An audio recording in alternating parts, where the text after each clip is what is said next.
Welcome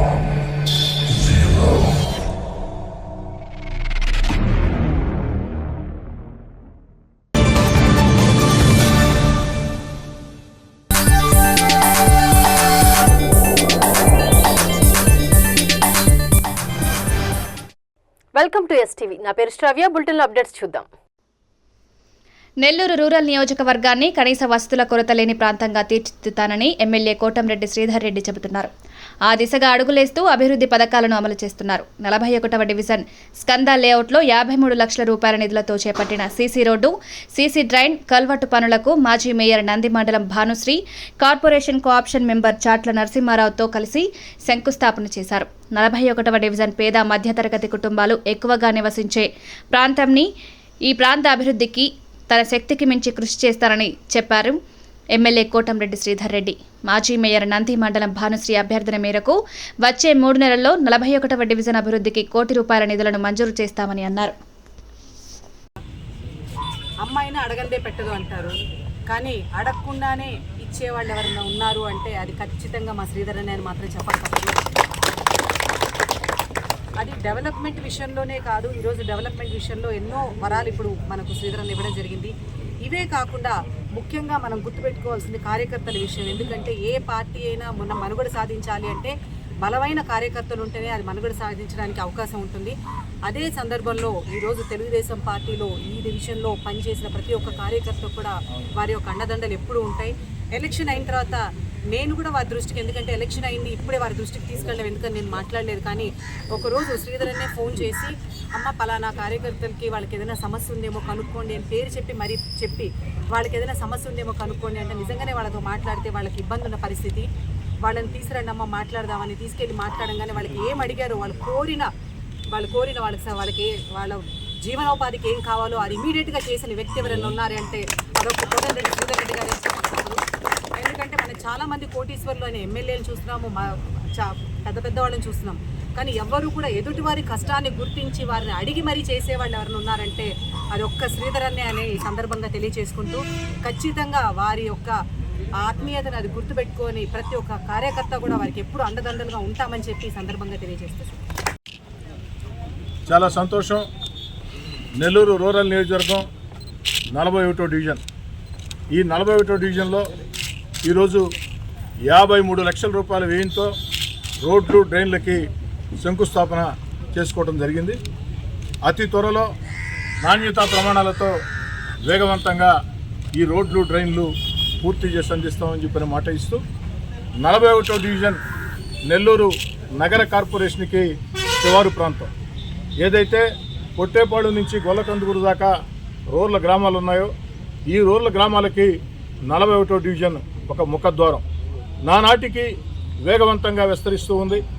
అందరూ కూడా సామాన్య కుటుంబాలు కావచ్చు, మధ్యతరగతి కుటుంబాలు కావచ్చు, దిగువ మధ్యతరగతి కుటుంబాలు కావచ్చు, నిరుపేద కుటుంబాలు కావచ్చు, ఈ కాలనీలో ఎక్కడికక్కడ కాలనీల్లో నివాసాలు ఉంటూ ఉన్నారు. కొత్త ఇళ్ల నిర్మాణం చాలా వేగవంతంగా జరుగుతూ ఉంది.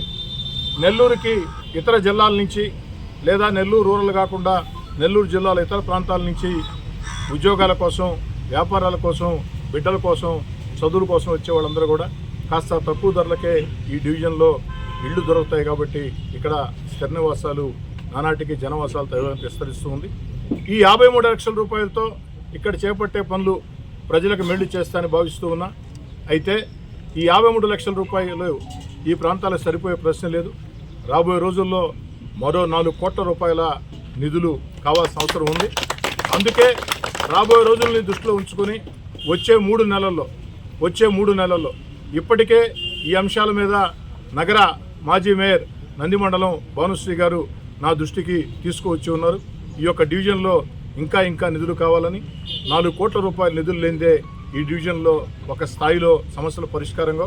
అందుకే ఏదైతే మాజీ మేయర్ నంది మండలం భానుశ్రీ గారి అభ్యర్థన మేరకి రాబోయే 3 నెలల్లో మరో ₹1 కోటి ఈ యొక్క డివిజన్కి నిధులు కేటాయిస్తున్నామని చెప్పిన మాట ఇస్తూ ఈ డివిజన్లో ఉండే నాయకుల్ని, కార్యకర్తల్ని అటు తెలుగుదేశం, జనసేన, బీజేపీ తేడా లేకుండా, లేదు రాజకీయ పార్టీలకు సంబంధం లేకుండా ఇక్కడ ఉన్నటువంటి అనేక మందికి నేను ప్రత్యేకంగా మనవి చేసేది, ఎన్నికలు పూర్తయిన వేళ మీ ప్రాంతాల అభివృద్ధి కోసం ఐకమత్యంగా ముందుకు సాగాల. సమీప భవిష్యత్తులో ఎన్నికలు, స్థానిక ఎన్నికలు కూడా మరో 2 ఏళ్ల తర్వాతే ఉన్నాయి. కాబట్టి ఎన్నికలు లేని వేళ అందరూ కూడా రాజకీయ పార్టీలు జెండాలు అజెండాలకి అతీతంగా ఆ ప్రాంతాల అభివృద్ధి కోసం పనిచేయాల్సిన అవసరం ఉంది.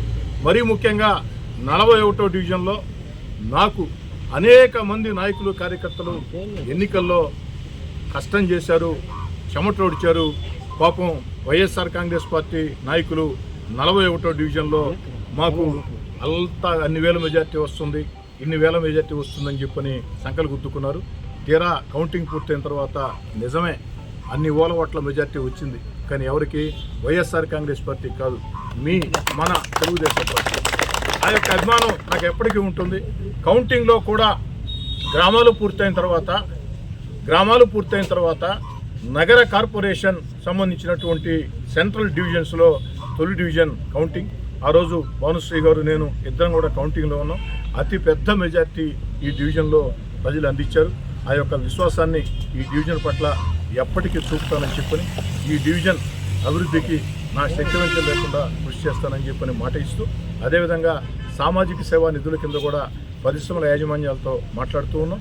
అదేవిధంగా పార్లమెంట్ సభ్యుల నిధులు కూడా మాట్లాడుతూ ఉన్నాం. వాటన్నిటిలో కూడా ఖచ్చితంగా రూరల్ నియోజకవర్గంలో ఏదైతే అభివృద్ధి చెందుతున్న ప్రాంతాలు, అటు 23వ డివిజన్ కావచ్చు, పడారుపల్లి ప్రాంతం, 24వ డివిజన్ కావచ్చు, పల్లూరుపల్లి హౌసింగ్ బోర్డు ప్రాంతం, 25వ డివిజన్ భుజనూరు ప్రాంతం, 30, 31 ఏదైతే కొత్తూరు ప్రాంతం, ఈ యొక్క ప్రాంతాలతో పాటు 41వ డివిజన్ కూడా ప్రత్యేకంగా చూస్తామని, వచ్చే 3 నెలల్లో ఈరోజు ప్రారంభించే 53 లక్షల రూపాయల అభివృద్ధి పనులతో పాటు మాజీ మేయర్ భానుశ్రీ గారి అభ్యర్థన మేరకి వచ్చే 3 నెలల్లో మరో ₹1 కోటి నిధులు ఈ డివిజన్ కేటాయిస్తామని, ఏది ఏమైనా ఏడాదిలోపు అంటే ఇక్కడి నుంచి ఏడాదికని కాదు, జూలై ఏదైతే తెలుగుదేశం పార్టీ కూటమి అధికారంలోకి వచ్చిన ఏడాదిలోపు అంటే మరో 10 నెలలలోపు ఖచ్చితంగా ఈ డివిజన్కి పెద్ద ఎత్తున నిధులు కేటాయిస్తానని చెప్పని మాట ఇస్తాను.